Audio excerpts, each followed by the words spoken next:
កំពង់ឆ្នាំងត្រូវទេចេកត្រូវអត់ណាត្រូវណាតែមកដល់1ម៉ោងជាង2ម៉ោងទឹកដៃម៉ែកូនកុំអត់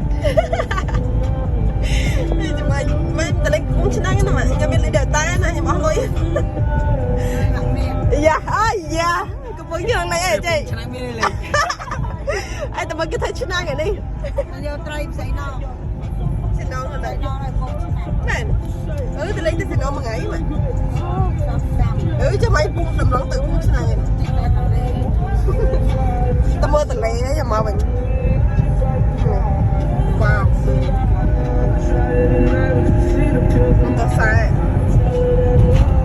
តែមែន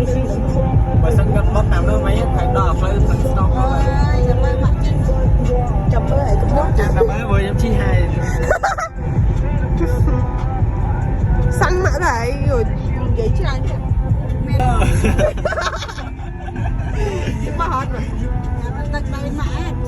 អូទឹកដៃម៉ែមកខ្ញុំជិះទៅជិះត្រៀមម៉ោង2ម៉ោង3ខ្ញុំlàm đây chứដាក់បត់ចម្រៀងណារតនាគេងលើឡានហើយកូនខ្ញុំទៅដេកដុតទេខ្ញុំទៅដេកដើរលេងដល់កន្លែងដើរលេងណ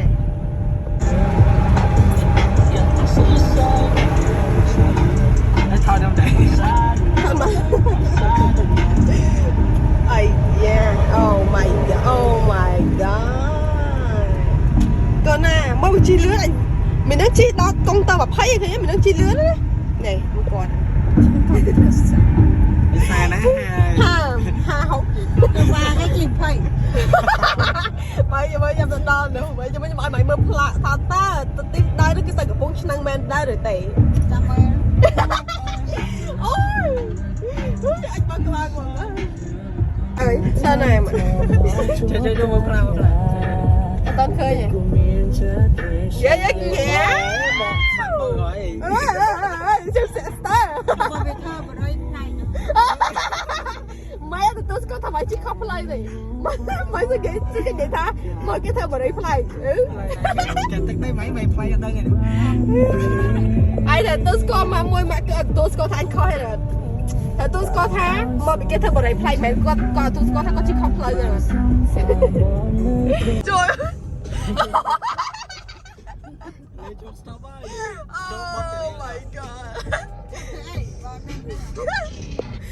អាពេលខៀវអត់ទីទៅអាពេលក៏អត់មែនទៅ